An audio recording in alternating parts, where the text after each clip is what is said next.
and they go, "You're in your 60s, you're too old. We're letting you go. You make too much money," right? And it's like, I don't want to go. I'm happy here. Yeah, but do you want to work for half? Well, of course, nobody wants to do that.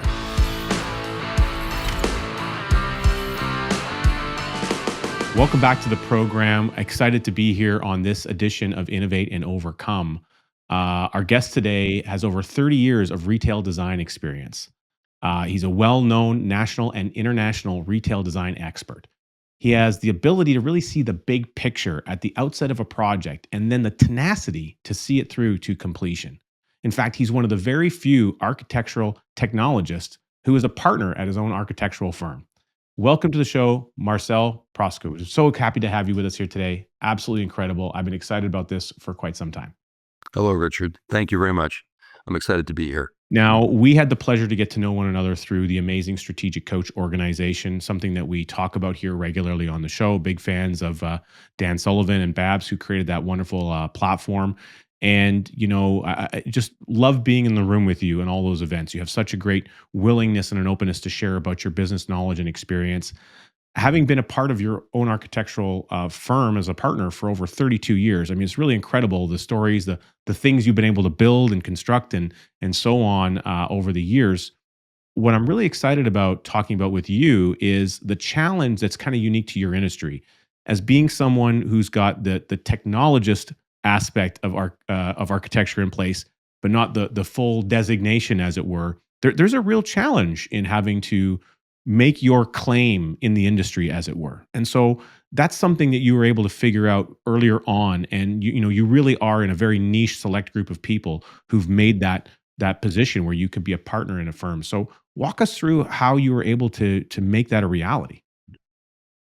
Well, when I was quite young and working in the business, I worked with a fellow who the practice was his, and he did not like anybody offering any input.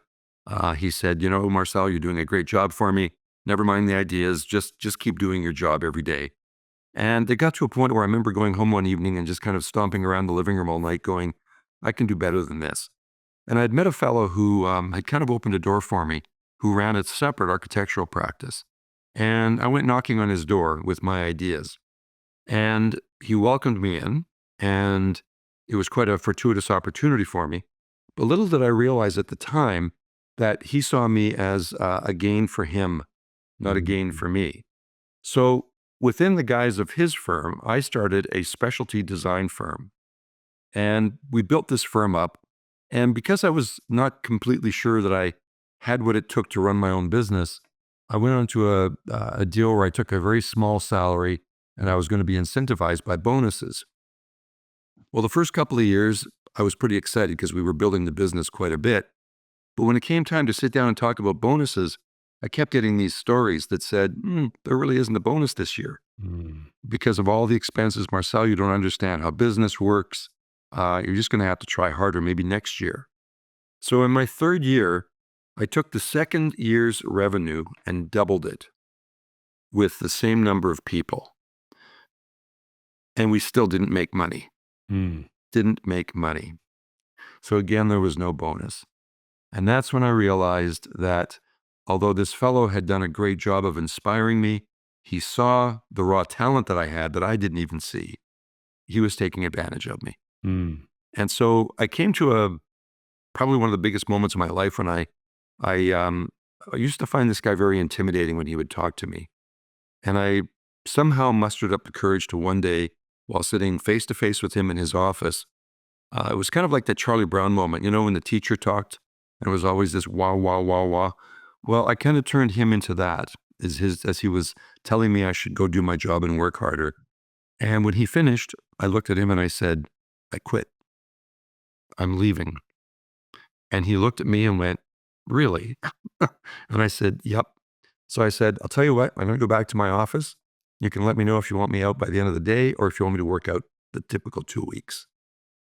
He came back to see me within a few minutes and said, all right, maybe we haven't been negotiating as fairly as we should be. So let's go back and start again. And by now my mind was made up. And I said, nope, I'm not going to do this. I'm going to go out on my own. So what's interesting in that comment is that I had a lot of people say to me when they found out I was leaving, So are you going to go out on your own? And although I just said that, I didn't really mean it that way, because I looked at everybody and I said, no, I'm not going on my own. I'm going to start a company. Mm. There's a big difference there, because I, at that point, realized I didn't want to do everything by myself. I had ideas, but this was almost like the predecessor to the Who Not How. Many years before I ever saw that book, I realized I needed people. And Mm. I had a great idea, and I could take it outside the four walls I was within and make a success out of it. But I needed people around me. And I started handpicking who I thought would work. And fortunately for me, I had a good enough reputation that my clients just moved right over to my new office and started supporting us. And I very quickly was able to hire 5 people. And the rest, as they say, is history. Mm. My favorite part to that was I had one client who phoned me up and he said, I hear you've left where you were and you've started your own business. And I said, yep, I have done that. And he said, well, I'm going to go to the old place and pick up all the files, and I'm going to come over. He actually went and rented a pickup truck, got all the files, drove to my new office and said, now I brought you the files. You're going to unload them, but you now have all my business. So, we had a lot of good things that started this process, and a little bit of nerve wracking. I hadn't intended to do this. And people looked at me and said, well, like, shouldn't you have taken more time to think this through? Mm. And I realized I just had tried everything I could, but I'd hit the wall. And it was time to go out and start to make a change. And the real key was surrounding myself with the right team and then really instilling them. I have no idea where I kind of learned the importance of human relations, but it's probably one of the best skills I have and one of the best things I've ever learned, because I really empowered my team to work with me. I supported them as much as they supported me. And we really built a great team, and we were able to build a business that successfully every year grew, not exponentially, but enough that every year felt a little bit better. Wow, that's incredible. Now, at the time that this happened for you, going back, reflecting on this experience, this was in the early 90s that this transpired. Is that about right?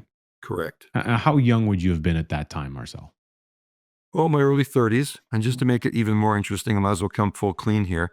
I was going through a divorce. I had a young son. Mm. I was living in a pretty ramshackle little house, and people said to me, "This isn't the best time to be quitting your job, Marcel." But you know what? It was important. It was something I had to do, because I just could not continue to be taken advantage of. Mhm. And so what I did was, in starting this new business, I created a profit sharing program. I paid my staff well, and I did everything I could to not have them feel like I was treating them the way I had been treated. Right. I took a lesson from that, and I just said, we're not going to make that happen.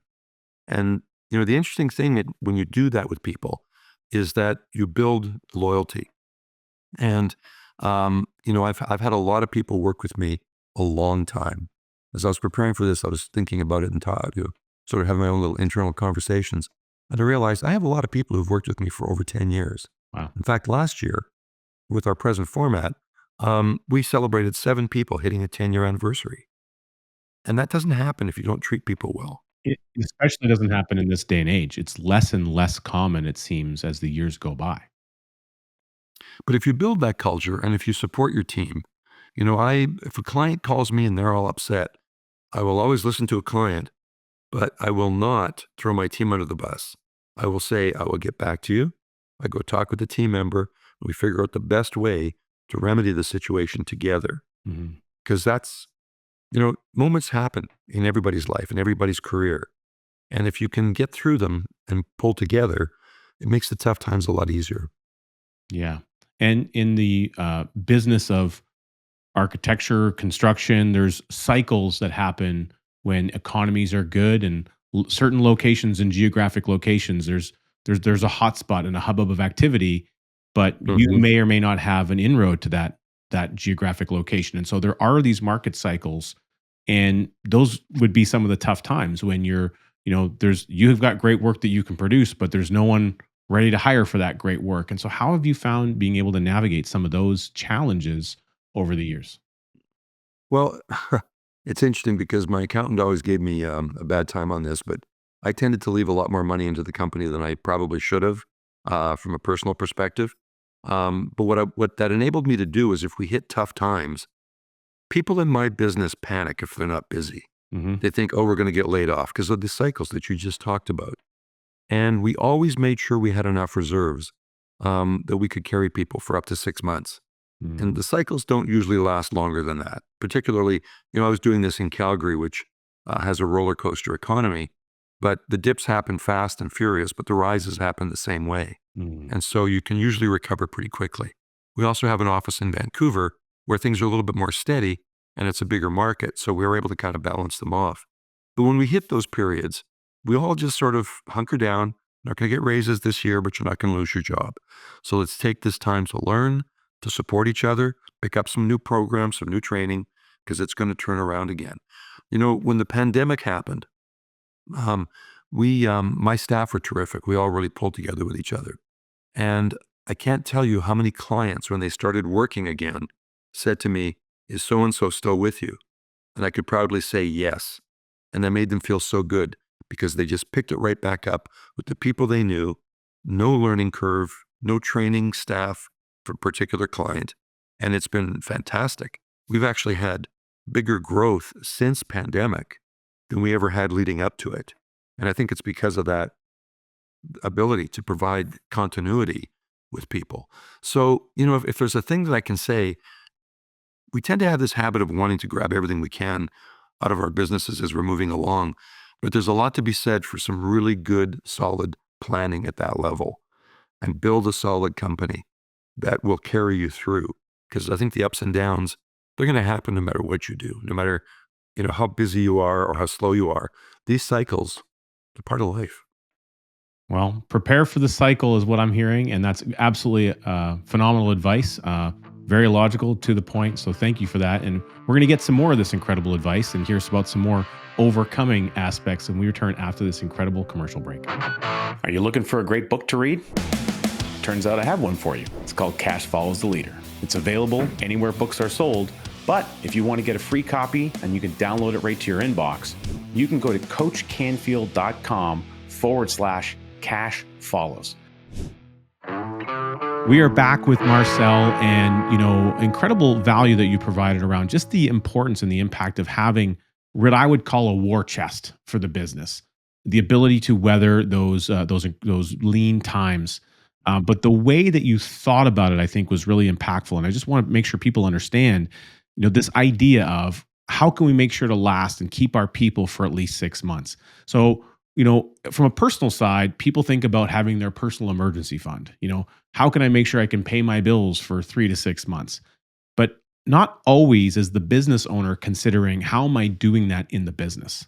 And you made that decision early on, somewhere along the line, and you are always prepared for these cycles availability. And we talked about the importance, even through COVID, being able to keep your people through this, again, a very lean time, because you're limited on what you can do during, a global shutdown.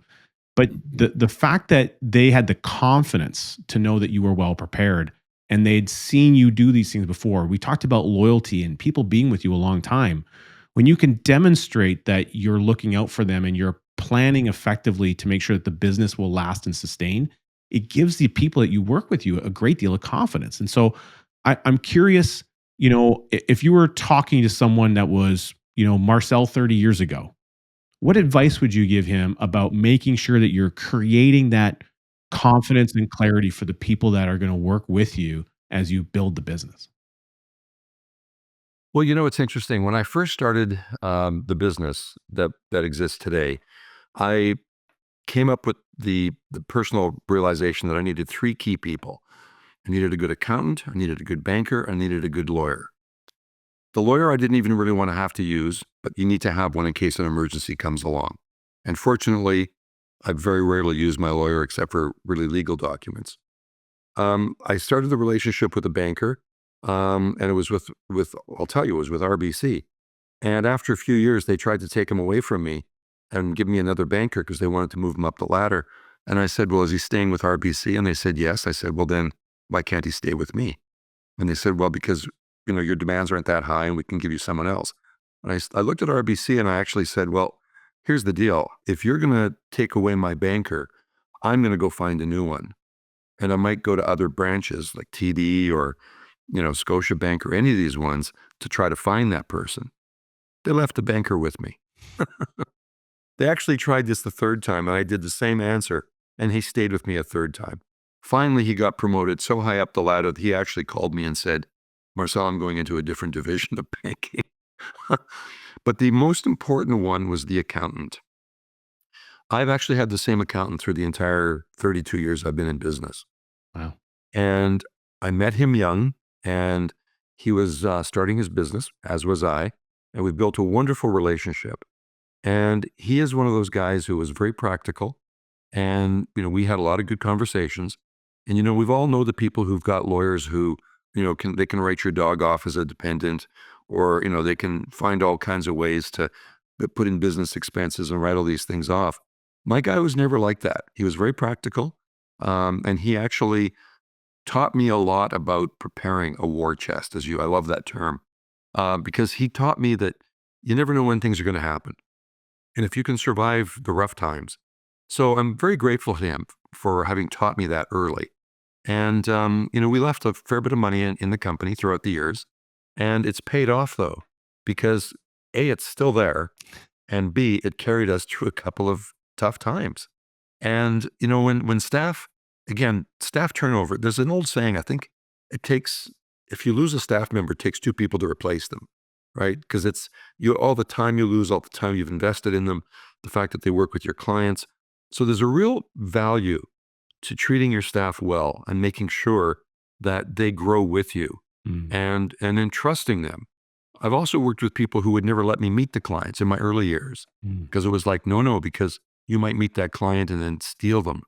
Well, I don't worry about my staff stealing clients because they're happy where they are, and they're quite content to be maintaining these relationships because they see the benefits of it. And again, I think I've shown that with the longevity that we've had with so many people.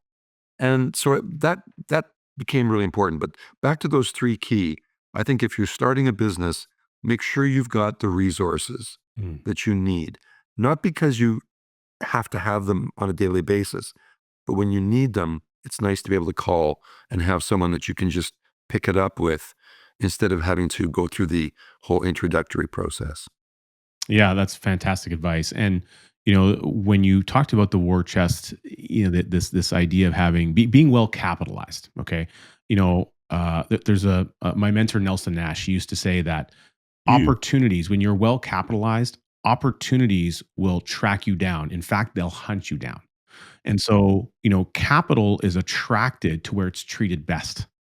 That's a common occurrence. And so people are always looking to access capital, but they're always wondering where they're going to access it from. Well, if you're building your own capital reservoir, you always know that you have confidence in where you can access it. That's a lot of what I do, and we teach the process of becoming your own banker, which is a ton of fun. And it's similar in the mindset and the way that you've gone about building it really on a natural side, just in your own business structure. I think it's absolutely fantastic and phenomenal advice for any person starting out. Now, talking about starting out, we've talked about you being in this business for 32 years, which is truly impressive, absolutely phenomenal.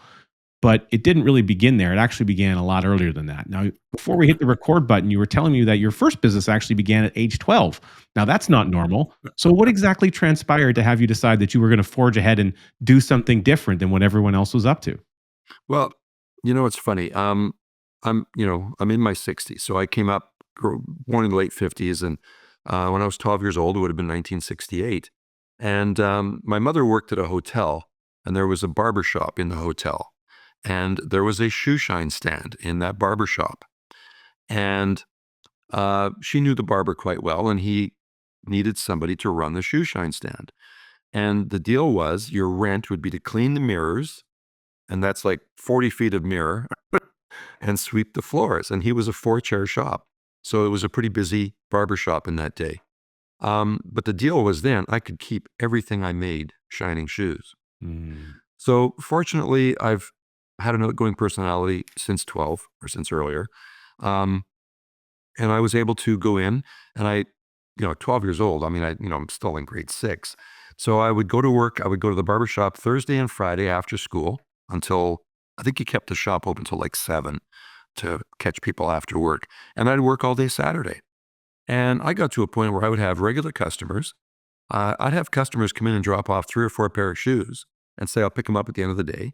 So you can fit them in whenever you have time, Marcel. Mm. And I was running this little business as a 12-year-old, keeping the shop clean and taking home money every week.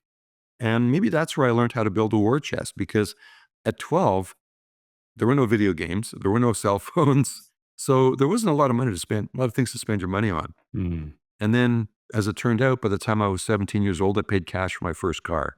So I guess that's probably where that started. And that's probably where my entrepreneurial skills started without me even realizing it.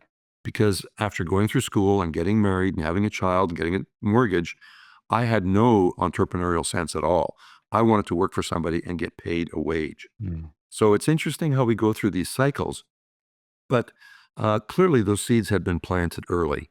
And when the one fellow pushed me, that's when it burst open. And I went, okay, let's do this. Well, and it's interesting because in some of the things you identified in our first part of our conversation was, how you took the business that you were in, someone else's business, and you doubled the size of the business in 1 year. And you fundamentally were the core element of making that happen. So your Yes. entrepreneurial energy and drive was taking place. It was just wasn't being channeled through something you owned and controlled. That's kind of how That's I see it. exactly what it was.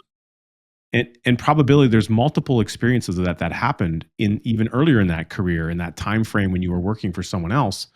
And even for myself, I've had similar experiences. I'm a recovering electrician by trade, and so I had some similar experiences in a different environment where I realized, okay, I'm at a point now where I'm no longer my value isn't being recognized here. It's time for me to go take that value someplace else.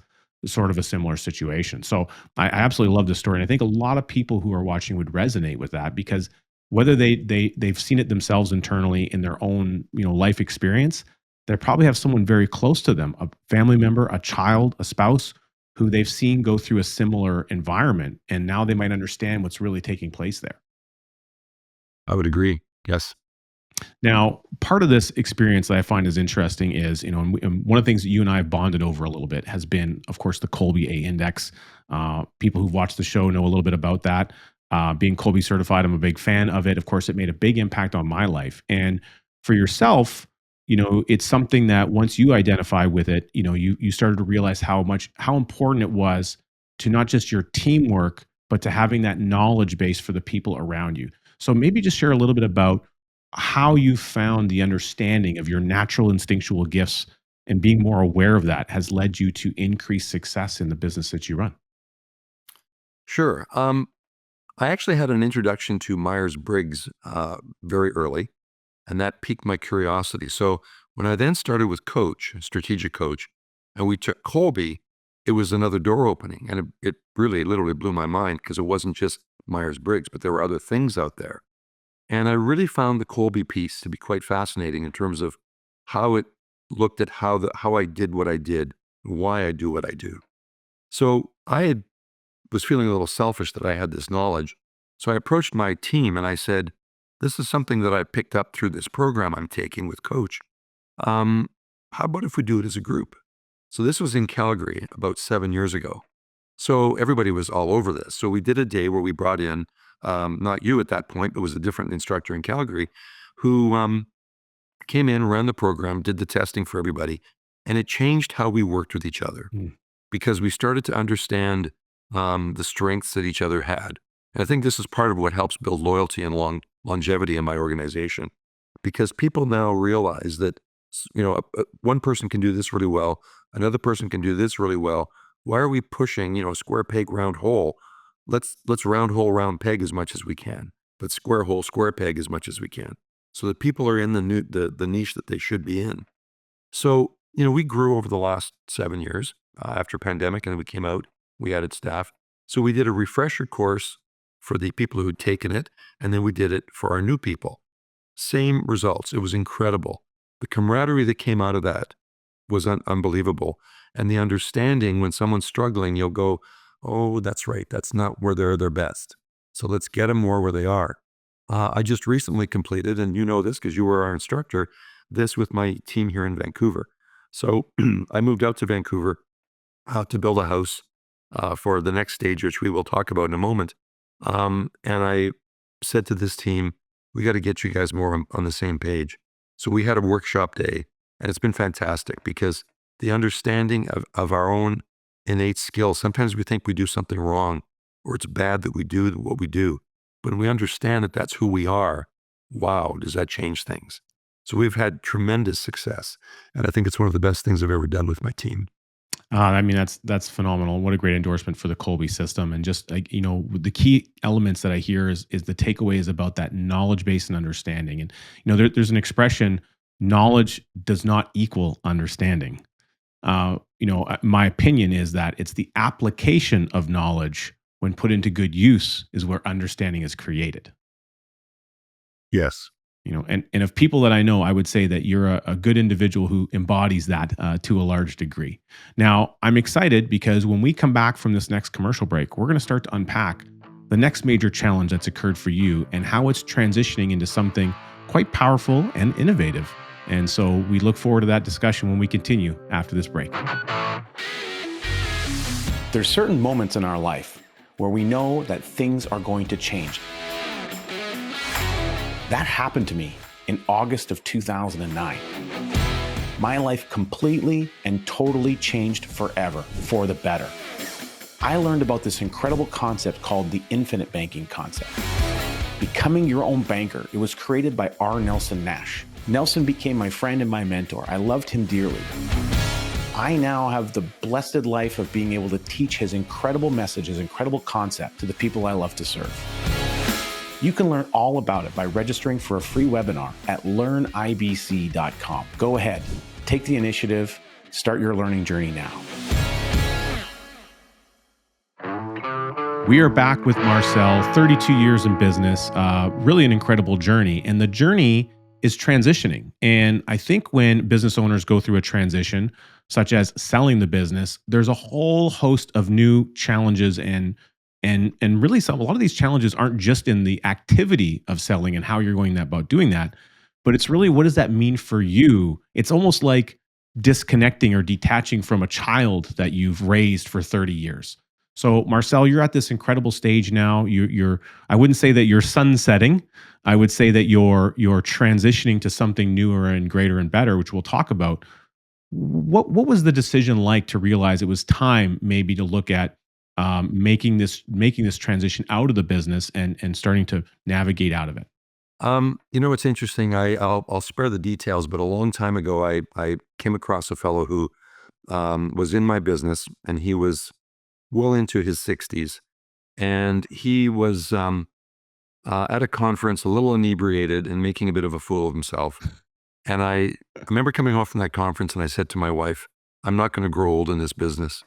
I refuse to." And I don't know what it was about this guy and why I associated with this business, because it could have been any business where somebody does this. Mm. But I realized that, there's a time to let go. I realized that very early in my life. There would be a time where you have to let go and move on. Because I've known people who stay in their businesses forever. Mm. And, sometimes business is a young person's game, and you need the energy and you need the knowledge and you need to be able to stay current. And as you age, it becomes more difficult. So what I did was I started a succession plan about 7 years ago, started looking for the right people. I went out and, excuse me, did my own recruiting, didn't hire a headhunter. I placed some very well-worded ads online on social platforms, and I attracted some great people to me. We then sat down and started talking about a process where over the next 3 to 5 years, they would learn the business, and if it fit and it was a proper thing, then I would sell out to them and allow them to go on. And, it all sounds great in theory, but I have to be honest, when I got to that line where they said, and it wasn't easy getting there because, negotiating's back and forth, and everybody has their own consultants who have their opinions. And I stuck to my guns. I created a value for the company with that accountant I've had for 30 years. And I presented it to them, and they kept coming at me, and I stuck to my guns. I said, if you don't want it, you don't have to take it. I'm not forcing you to buy this, Mm. but it's a good deal. We've worked it through. It's very fair. They couldn't deny that. And so they finally came to the table and said, let's make this happen. Except I found myself going, what am I going to do on Monday morning when I wake up? So I went through a very tumultuous internal period where I suddenly realized that within a few years, I would no longer be the principal of collaborate architecture and design. Mm. I would no longer be the guy going to the conferences, speaking at the conferences. And when you suddenly look at this, you go, wow, this is a big change. However, it was something that I had been planning to do for a number of years and really did want to make some changes. I worked hard. I traveled a lot, probably traveled too much. I wanted to spend more time at home, more time with my family, and I want to enjoy my time. So it's been a challenge. I can't deny it, and you know it because we've talked about it a few times at Coach. That when you step back and you leave somebody else going with it, maybe that's why some people wind up their companies because they don't want to see someone else run it. Mm. And I think that's been one of my biggest challenges is that the new guys are coming in and they all have their own ideas. And I'm like, well, wait a minute, what's wrong with the way it was working? Except it's not mine anymore. So it really has been a challenging time period to go through it, to talk about the changes, to still be there to provide support and to carve out a position that I will be more of like an ambassador for the next couple of years. Because the problem is I still get the phone calls, Mm. right? I'm still on everybody's contact list. People know me. Clients in this business go away. They come back 5 years later. They have a new project. They want to call the people they know. So I've gotten to a point where I'm going to do that, but it definitely was very challenging to have somebody look at your business and because they now are taking their own ownership, they're almost challenging what you did. And it's very difficult to not take that personally. Yeah, I mean, I can see it. I can, as you describe it, I can almost picture it happening. Now, through that reflection, and obviously, I would imagine some great conversations with your wife. At the same time, of course, in the buildup of this transition, you've been building a brand new home in a very beautiful location. So there's a number of kind of steps happening along the way. What would you say have you come to realize now as you're kind of on the other you're not fully on the other side, but if we were looking at a hill that you're on the bottom, you're on the descent of the hill in the scenario of the business, right? Building it up, building it up, building it up, and now you're transitioning out and further out. Reflecting back now and thinking on, what's the positive aspect of it other than, the ability to move on to a new area of your life. What are some of the things that you're most excited about when you think about this transition now materializing in your life? Well, I'm going to throw a loop at you and I just came up with this as you were describing the hill. Because no matter how you put the way you were describing it, you're talking about going down after going up. So I'm going to say it's more like being on for what I'm about to explain to you, it's more like being on a roller coaster and we've made it all the way to the top. And now I can throw my hands in the air and enjoy that ride down. Yeah, How's that for a little turn? I like that. I think that's a great visual. And I think that what's happening is that um, this is where my true entrepreneurial skills are coming out because I have been listening to a lot of my friends over the last several years in my age group who are bemoaning this word retirement, who are saying, geez, Marcella, I'm not needed at my business anymore. I have friends who worked for corporations who do a youth movement and they go, you're in your 60s, you're too old. We're letting you go. You make too much money, right? And it's like, I don't want to go. I'm happy here. Yeah, but do you want to work for half? Well, of course, nobody wants to do that. So, they get faced with all these difficult things. Um, and people struggle with, can I afford to? Or what am I going to do? Because my sense of identity is tied up in what I've been Mm. doing all my life. And especially the people who don't want to let go, I find those are the saddest ones because they don't want to let go. And yet they're not really doing themselves much of a favor, but they're scared of what they're going to do when they do not go to the office anymore, right? Mhm. That becomes a big, big problem that a lot of people just, they don't know how they're going to handle that. And so listening to this and talking to people, um, and facing it myself, because I mean, I'm even thinking, what am I going to do? Right? I'm not going to golf every day.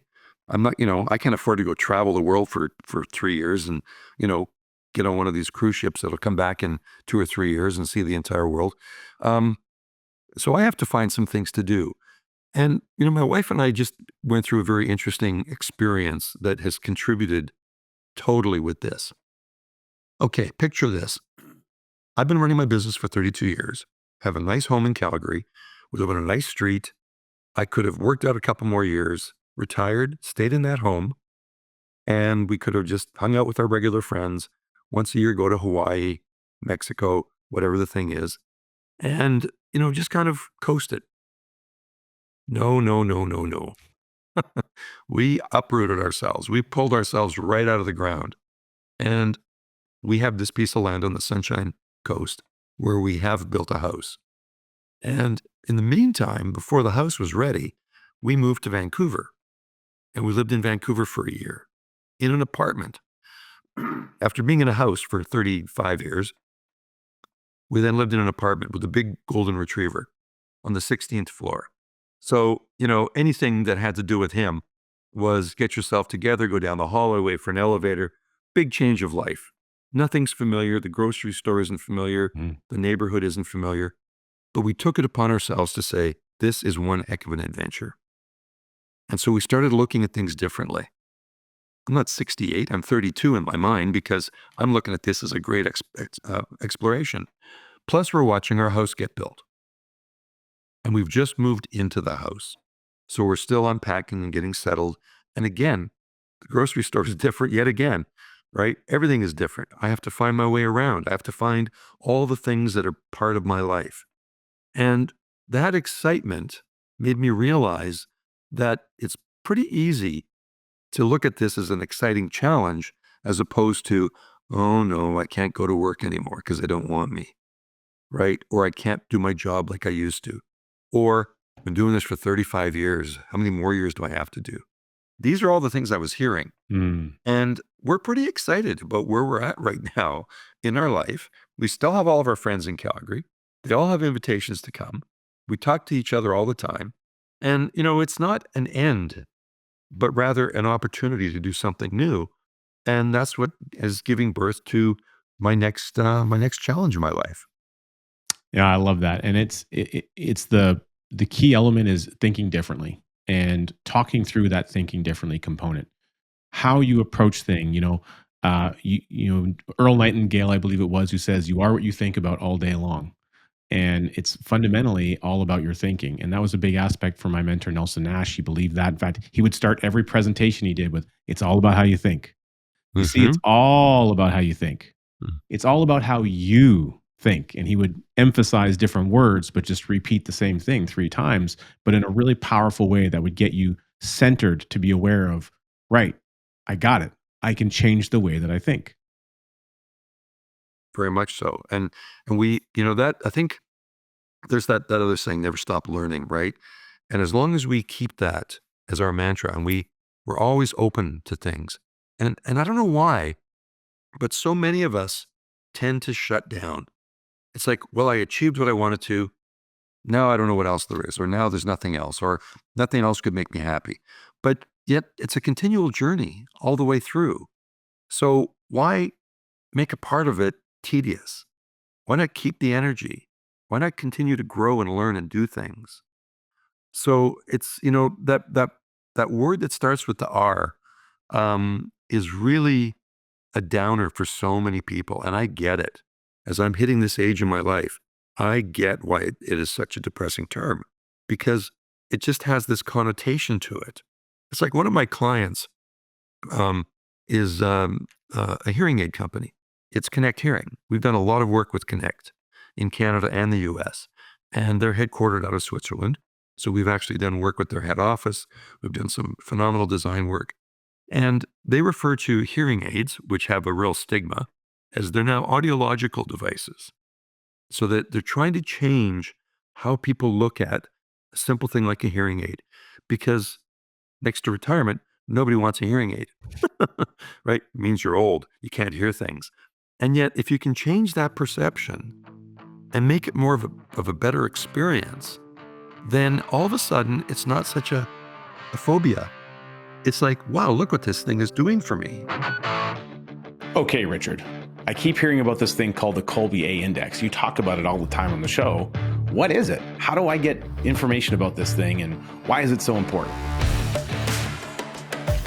When I first got my Colby done, it totally revolutionized everything for me. I finally felt like, oh man, this is what I was looking for.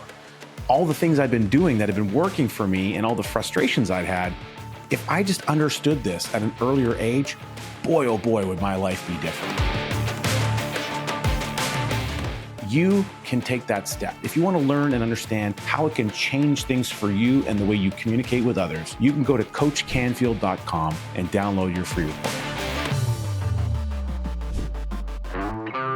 I had a business associate of mine. We were down in Tucson a few years back, and we'd had dinner. We were staying at a JW Marriott resort in Star Pass, and they have these beautiful grounds.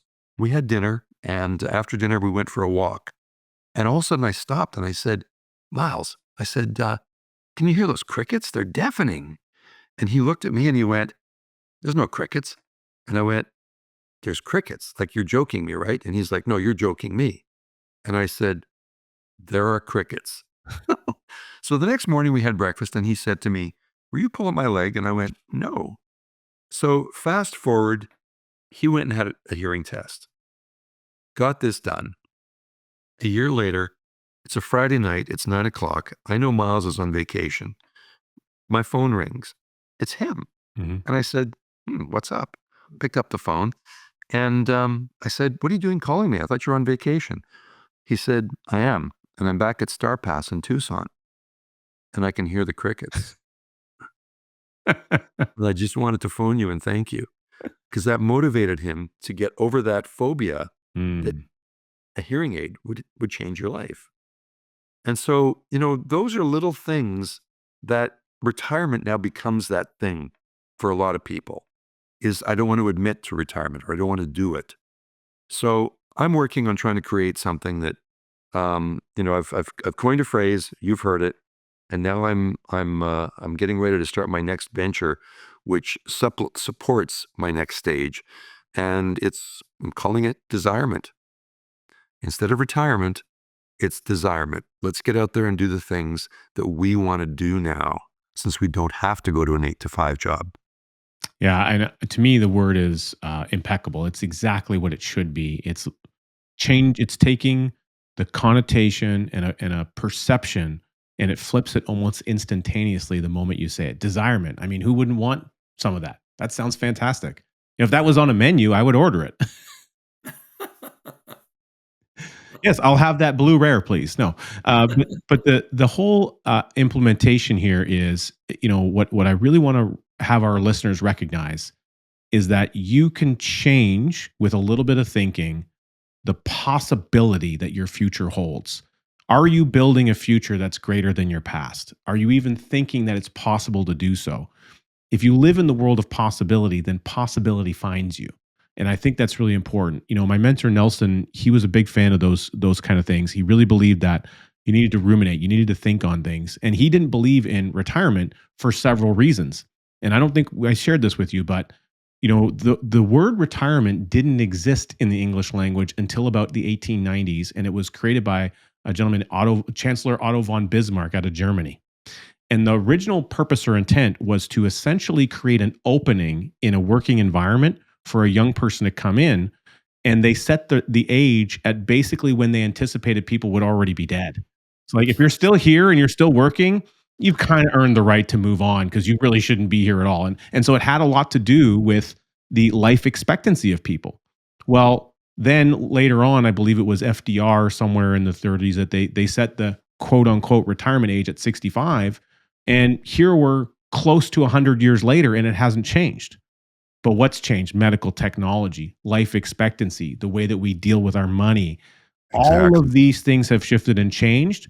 Mm. But the idea that came about, which was to phase people out of work because you needed to create an opening for work, what has been manipulated into something that is just not really reasonable. And so instead, we really need to start thinking about what is it that I can give and provide to the world in a different stage of my life. And Exactly. what I learned from my mentor Nelson, he was calling people from a hospital bed. He was going in for a surgery. Nelson would say he was 88 revolutions around the sun. He wouldn't just say he was 88 years old. He would always give you a something to think about differently. Mhm. And he was contacting people and reaching out, and he was still quote unquote working. It didn't feel like work to him though, because it was doing what he loved. He was sharing a message that he thought would really have an impact for people. And I got one of those phone calls and I was blessed to receive it. And what did we talk about? We talked about how you got to be growing your own capital. You got to be growing your own cow chow in a farmer analogy. And it's very Mhm. much in the war chest aspect that we were talking about earlier. And what I really appreciate is when you meet with people who are doing things in life and they're adding value into the world, they're creating value where it otherwise didn't exist. There's no need to stop doing that. The word retire at its root core means to be taken out of service. And so retirement is simply doing that in perpetuity, whereas desirement is creating an environment of constant motion about the things that you want to do. Well, and that's exactly why what I'm referring to when I say that people don't want to admit to it, or it scares them, or it's depressing them. And it's because of the way you've just described that and the meaning of the word itself. So that's why it's time for a mind shift in terms of what is this after you've crested? Is it a downhill, a long, slow decline, or is it a rush of a ride now that's going to get you to the next level of the roller coaster? You've just given me some brand new analogies here. I appreciate that. Yeah, I can see the visuals already, and I'm sure your design mind is like, "How would I build that into a display somewhere in an office building?"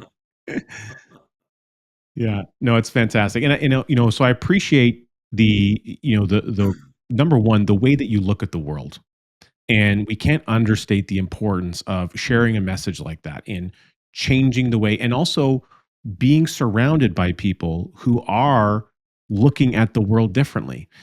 I'll give you one other quick analogy and a story. And this also I learned from my mentor Nelson. I think you'll appreciate this. We were at a social event, and he was getting a Merlot, and I had a beer or something beverage, and there was an open table. This is at a hotel, and he went and took the glass, and he said, "Hey, Richard, do you see the bottom of this glass?" He said, "Imagine that this bottom of the glass represents all the knowledge that I have wrapped up in my noggin right here, all the knowledge I have in my head. And this table right here represents all the known knowledge in the universe. It's everything that there is to know." And he took the glass and he set it down at the edge of the table. He says, "Now take a moment and consider, where is the fringe of my knowledge exposed to that which I do not know?" I'm like, "Well, it's the whole circumference, the outer perimeter of the glass." He says, "Great. I want you to go grab that water jug over there." So I went and I got the water jug and I said, "Okay, Nelson." And he says, "Now take a look at the bottom here. It's a much bigger surface area, isn't it?" It's like, "Yeah, of course it is." And he took his glass up and he put the water jug down. Now imagine I increase my knowledge. I increase all there is that I know. I've drastically, exponentially increased what I've been able to take in as knowledge. Now take a look at the outer perimeter. What's happened to what I'm now exposed to? I've exponentially increased the areas to which I'm now touching the unknown. How much more there is to know that I didn't know before is actually increased. And that I think about that analogy when I hear you coming up with great innovative ideas and seeking to share them with the world. There's no such thing as having arrived in knowledge. I agree. Now, one of the things I'd love to touch base on is, we talked a little bit about Colby. I had the pleasure to get to meet your son, and coincidentally, him and I have the exact same Colby index, which is really quite fun. First time I've met someone like that, and it was really fun for me to have an opportunity to connect and communicate with him. And I'm curious with you thinking about just this in the family situation. You're transitioning to this new phase of life. You're focused on this exciting new venture, and you've got your family around you, new home, new everything. When you consider now having a better understanding even of Colby, and also at the personal level with your family members, what are some of the things you're excited about as you move yourself further into desirement? Well, first of all, he's taking a very active role with me because right now we're doing a lot of. I want to build a new brand. I am so excited about this potential. And as I see what it does just for me personally, I really want to get this out so more people are exposed to it. And I'm going to give you some examples here in a bit as to what that can mean. But I've actually drawn him into it. So he's a graduating student. He's looking for getting his career going. But in the meantime, I'm putting him to work already, and I'm asking him to help me develop some graphics, some logos, some ideas, because I want to get this out in a number of mediums. I'm not just doing this as something where I want to pass the word on to somebody. I want to get the word out. I want to get the message out. And so there's a whole bunch of different things that he and I are actually working on right now to make sure that we can fulfill this and we can work hard at it. He's got all the technical understanding and knowledge because he's 25 years old. And so, he's been raised with all of this. And so I'm utilizing some of that skill set.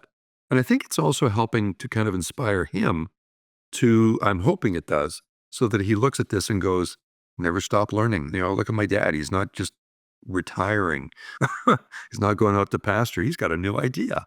So it's having some fun that way. And my wife is also very involved in it. So, we run ideas back and forth and we're talking about how this is going to go.